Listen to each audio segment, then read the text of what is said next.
Começou com um Cruzeiro diferente, né, dentro daquilo que a gente imaginava, até imaginava uma mudança ainda maior com o Cauã Prats na esquerda. Ele foi cortado horas antes da partida, estava na delegação, mas acabou não começando.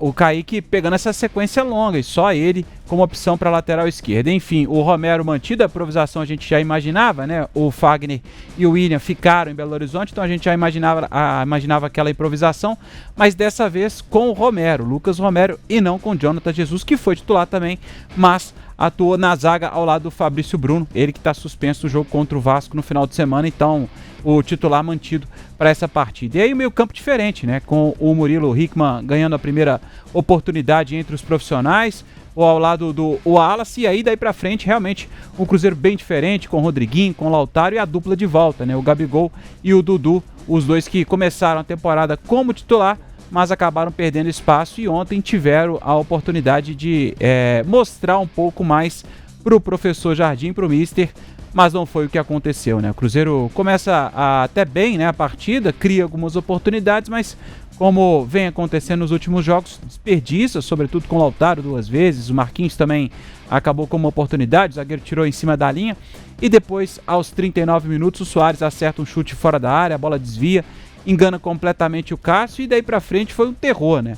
O que a gente viu foi o Cruzeiro completamente perdido. Segundo tempo, o Jardim espera até os 15, 16 minutos para mexer 4 vezes de uma vez na equipe, e as mudanças não sei se surtiram efeito, não sei nem avaliar, para te falar a verdade. O Cruzeiro tentando aos trancos e barrancos buscar esse empate. O Eduardo, que entrou, não estava nessa leva dos 4, né, que entraram o Kaique Kenji, o Wanderson, o Eduardo entrou depois, né, e o Caio Jorge também foi outro que entrou junto com o Marquinhos.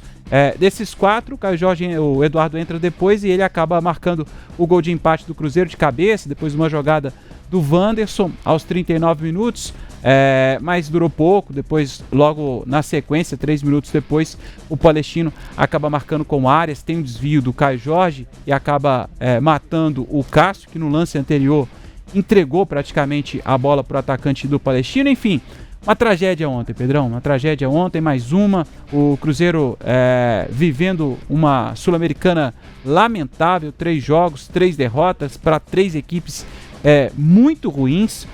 O Cruzeiro completamente perdido nesse momento. Cássio deve ser reserva no Cruzeiro? Tem 20 minutos que a enquete foi aberta aqui.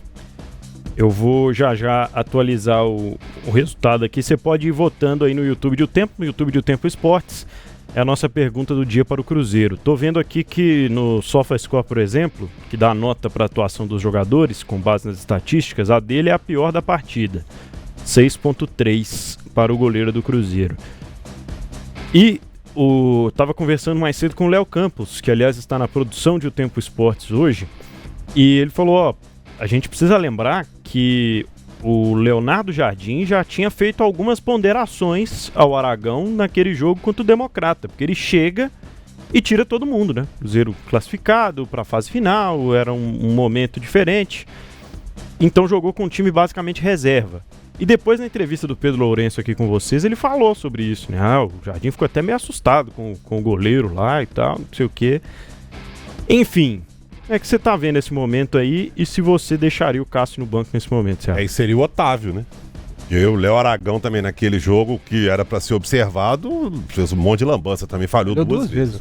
Então, olha, sinceramente, o que tá me passando do Cássio, claro que isso não é informação, isso é opinião, que a gente tá vendo dele em campo, é que ele tá de saco cheio de alguma coisa.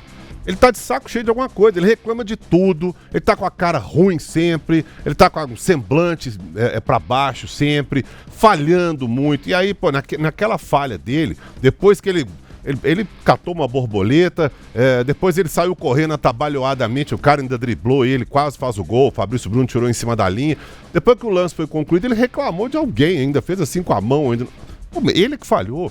Então, assim, ele tá reclamando do torcedor, ele deu um chilique aí depois do jogo contra o Mirassol, que ele pegou um pênalti. Mas estão falando muito. Ô, Cássio, pelo amor de Deus, olha o tamanho do Cássio. O Cássio, em tamanho que eu tô dizendo, não de tamanho. Tô falando do nome dele. Ele é o maior goleiro da história do Corinthians. Ele é um cara que ganhou tudo. A contratação dele foi bombástica pelo Cruzeiro e foi como tem que ser mesmo, porque ele é um cara que mexe com o mercado, ele é um ótimo goleiro, ele já mostrou muito isso. Mas o momento dele é péssimo. É péssimo. Ele contra o Bragantino, o gol saiu numa saída errada dele. Qualquer recuada de bola pro Cássio é um Deus nos acuda. Ele dá um bico pra onde o nariz aponta, normalmente erra tudo, chuta mais chão do que bola, ainda sai reclamando de quem recuou a bola pra ele. Pô, eu não tô entendendo. Eu acho que a questão do Cássio é mais psicológica do que física. Eu acho que o Cássio tá bem de saco cheio de alguma coisa. Então que ele chegue e converse. E que o Leonardo Jardim faça essa função, esse papel de sentar com ele e falar: meu filho, vem cá, o que tá acontecendo? Qual é o problema? Vamos pro banco um pouquinho? Vamos tentar conversar? Vamos botar o Otávio? Vamos dar uma chance pro garoto agora? Porque o Léo Aragão também, não sei se o Leonardo Jardim vai querer. Mas sinceramente o momento do Cássio é péssimo. E do jeito que lá vai, não sei, eu não vejo nenhuma luz no fim do túnel pro Cruzeiro de uma forma geral, pro time do Cruzeiro. E o Cássio faz parte disso aí, né? Um abraço pro Marcelo Nascimento, que falou aqui que torce pelo Jardim no Cruzeiro, mas não melhorou em nada o time. Teve 35 dias de intertemporada, não pode só falar que o elenco não foi montado por ele. O time não tem um esquema definido. E o Bruno Souza falando aqui que tá achando que Pelá e Pimato estão curtindo com o dinheiro do Pedrinho e não estão trabalhando. Isso com certeza está refletindo no time que está sem comando. Classificação na Copa Sul-Americana. Só pra falar uma coisa do Leonardo Jardim, o Léo sempre até brinca comigo, né, Léo? Você fala que eu sou santo protetor do senador, uma coisa assim, né? É isso aí. Olha, eu sempre realmente deixo mais um... Falei isso na jornada ontem, até citei o Léo, inclusive, na jornada ontem também. Justamente por isso. Porque eu realmente tenho uma paciência maior. Olha, agora, o Leonardo Jardim, sinceramente, o que a gente pode falar dele até agora no Cruzeiro? Olha o ouvinte, espectador, internauta, sei lá. Internauta. Internauta. Isso aí, Léo Campos. Um abraço, Léozinho. O Lélio que falou. Não, os dois falaram ao mesmo tempo. Mas eu até perdi. O Leonardo Jardim, ele passou esse tempo todo aí treinando o Cruzeiro. A gente não sabe qual é o time do Cruzeiro. Ele não tem um esquema. O Cruzeiro é uma zona dentro de campo. Parece que ele joga o colete pra cima, quem pegar vai jogar. Eu sinceramente, tá chegando num ponto que, assim, define um time, pô, vai com ele. Perdeu, jogou mal, vamos assim mesmo, vamos tentar. Foi contra o São Paulo, contra o Bahia, agora já é outro time, depois contra o Vasco vai ser outro time. Eu não sei onde que ele quer chegar com isso. Então eu falei na jornada ontem, pô, legal, tá falando aí de azeite, de vinho, muito bacana e tal, mas e de futebol? O papo tá muito legal, mas eu quero ver dentro de campo. Até agora eu não vi nada de Leonardo Jardim no Cruzeiro. Sem pontuar e com 2 jogos em casa e uma partida fora ainda para fazer na Copa Sul-Americana. Como o Lélio falou mais cedo no destaque, o Cruzeiro não vencendo, né?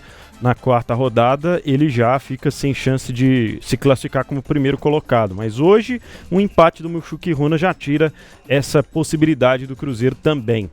Então tá aí, Palestino e União Santa Fé, 6 e 3 pontos, estão no alvo do Cruzeiro nesse primeiro momento. Mas é praticamente uma situação perdida no grupo na Sul-Americana, hein, Lélio? Ah, sem dúvida alguma. E você buscar uma reação como no ano passado é porque você pelo menos pontuou no primeiro turno, né? Fez 3 pontos. Hoje o máximo que o Cruzeiro pode alcançar, 9 pontos. Então por isso que eu disse, o empate dele lá no Equador contra o Mushuc Runa e uma vitória, por exemplo, do Palestino em cima do União Santa Fé, acabou a Copa Sul-Americana para o Cruzeiro. Simplesmente acaba, matematicamente.